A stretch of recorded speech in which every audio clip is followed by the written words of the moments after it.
Diskrezioa importantia zen noski, sekretuan nahi baitzien biltzen.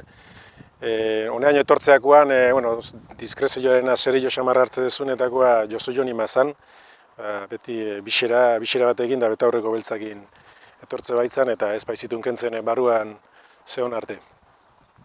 Diskrezioaren nahiko ondo eramantzan, etzan inun argiteratu biltzen aizian momentuan mintzat Loiolan biltzen aiziala, baina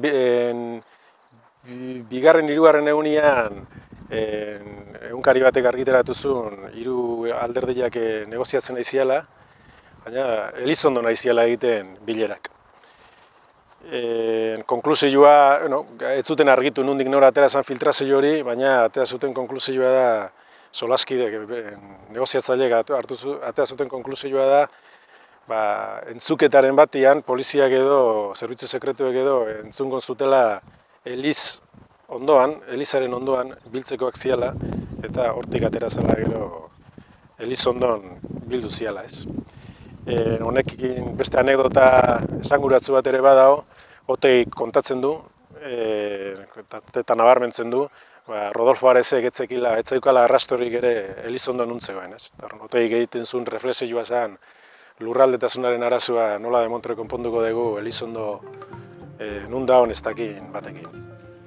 Baina orduko elkarrizketa saioak ez ziren Loiolan hasi, ez da 2000an ere. 2001an ekin zioten Otegi eta Egigurenek elkarrekin biltzari, Elgoibarren, Txillarre baserrian. Ondoren, Egiguren bera PSOEren ordezkari gisa, eta Josu Urrutikoetxea etaren ordezkaria bildu izan ziren. Besteak beste Suitzan, Genevan, President Wilson hotelean. Eta akordioa lortu zuten. Hortik etorri zen 2006ko martxoan etaren zuetena.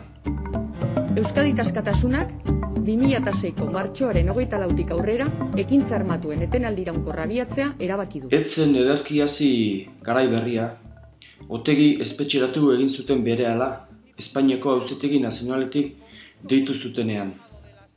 Arazo gehiago sortu ziren gero alde denetakoak. Loiolako negoziazioak alegia hiru alderdi politikoen arteko elkarrizketa hauek ez zeuden prozesuaren ibilbide horrian aurre ikusita. Printzipioz beste eskema batekin jokatzen ari ziren, batez ere PSOE eta Eusko Alderdi Jeltzalea aurrena bakea eta gero politika esaldiak laburbiltzen duen filosofiarekin jokatzen ari ziren. Gertatu zen suetena iragarri eta gero gauzak errezten prozesuak beste abiada bat hartu beharrean, oztopoaren atzetik etorri zela, etaren eta gobernuaren arteko maila etzela abiatu ere egin, eta pixkat blokeo horrei buelta emateko erabaki zuten eskemari pixka bat buelta eman eta akordio politiko bat egiten saiatzea prozesuak nolabait salbatzeko. Jesus Egiguren konbentzituta zeon merezizula Loiolako ahalegina egitea horrek eskema aldatzea eskatzen bazun ere. Ez zeuden hain konbentzituta Madrilen, eta Egigurenek bera kontatzen dunez behintzat Loiolan eskema honekin, irizpide hauekin negoziazio politikoa ekitearekin ez zeuden ados, PSOEn eta Espainiako gobernuan.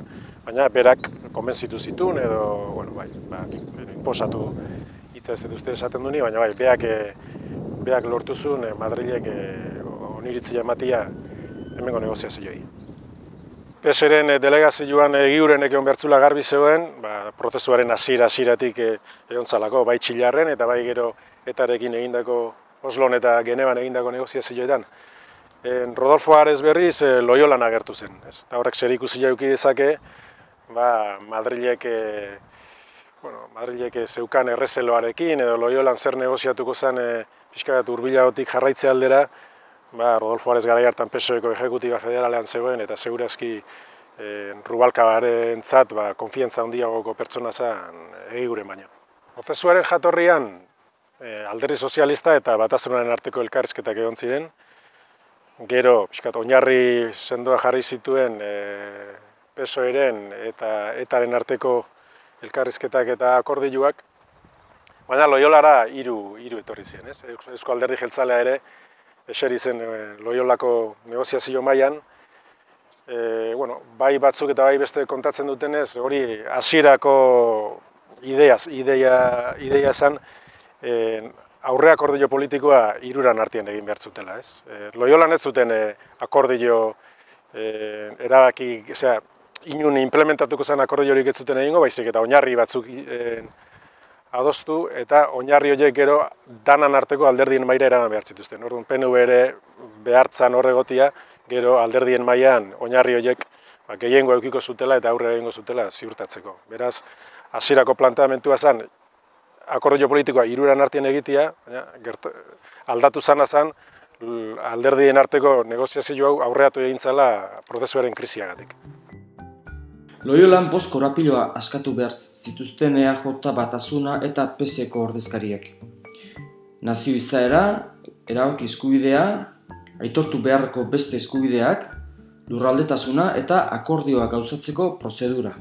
Jakina da Loiolako negoziazioak azkenean ez zutela emaitza honik eman, baina asko aurreratu zuten, lehenengo 9 bileretan akordio zirriborro bat idaztera eta hitzartzera iritsi ziren, eta urriaren 31ko bileran hain zuzen, bakoitza, zirriborro horrekin juntzan bakoitza bere etxera ua berresten saiatzera.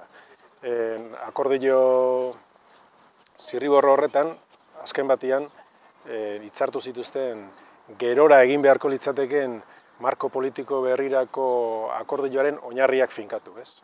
5 puntu ziren, baina garrantzitsuenak 2. Bat, erabaki eskubidea nola gauzatu, ze irizpideren bitartez gauzatu, nola egin posible proiektu politiko guztiak defendatzea ez ezik gauzatzeko aukera egotia, marko politiko berri hortan, eta gero lurraldetasuna nola ze irizpiderekin tratatu baitare akordio horretan. Hori batetik, eta gero bestetik baitare hitzartu zuten oinarri politiko horiekin, marko politiko berria onartu bitarteko bidea nola egin. Ze egutegirekin jokatuz eta ze metodologiarekin, esate bateako erabaki zuten, akordioa eginez gero, handik gutxira konferentzia politiko bat egingo zutela, konferentzia politiko horrek deialdi bat egingo zula alderdien mailak osatzeko, 2 alderdi maila osatuko zirela, bata Nafarroan, beste Euskal Autonomia Erkidegoan, mai horietan egingo ziala marko politikoa aldatzeko proiektuak, eta horiek gero 2 legebiltzarretara joango zirela, eta handik gero erreferenduma etorriko zela.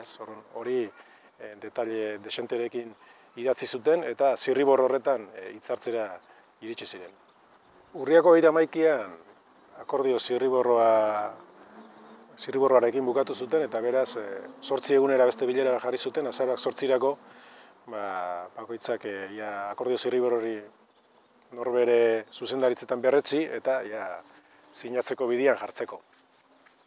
Jesuitek ere zerbait bazekiten, eta egun hortan normalian normalian arrupetxean egoten ez ziren arduradun batzuk ere etorri ziren, txampaina ere jarri obentzuten freskatzen egun horretan akordioa espero zutelako, baina hain justu egun horretan gauzak okertzen hasi ziren, eta kontua izan zen lurraldetasunaren puntuan batasunak zehaztasun importante batzuk egin zitula edo proposamen berri bat egin zula, eta alderdi sozialistak hori lehenagotik jakin zuenez Otegik Egiurenei esan ziolako, egun horretara ere kontraproposamen bat ekarri zuen, akordio zirriborrotik pixka bat berago, ez?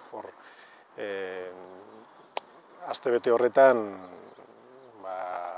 hilabete terdian aurrera dutako guztia pikutara joaten hasi zela ikusi zen, eta bintzat azaurarek 8 horrek akordioaren bilera izan bertzuena, azkenian austuraren hasieraren bilera izan zen. Miari dagokionez, kontua izan zen, Batasunak proposatu zula 2 urteren barruan, Hego Euskal Herriko 4 herrialdetarako estatutu bateraturako proiektua egiteko konpromisoa hartzea.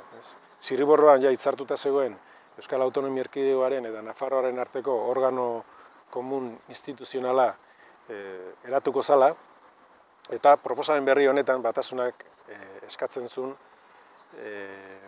organo komun horrek estatutu bateratu hori bultzatuko zula konpromiso hori hartzea.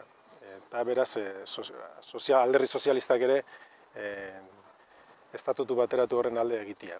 Eta, alderdi sozialistak hori onartezintzat jozun, Euskal Alderdi Jeltzaleak ere bat egintzun auzi horretan sozialistekin, horretara ezintzala behartu argudiatuta, eta hortik aurrerako bilera guztiak arazo horren bueltan egin ziren.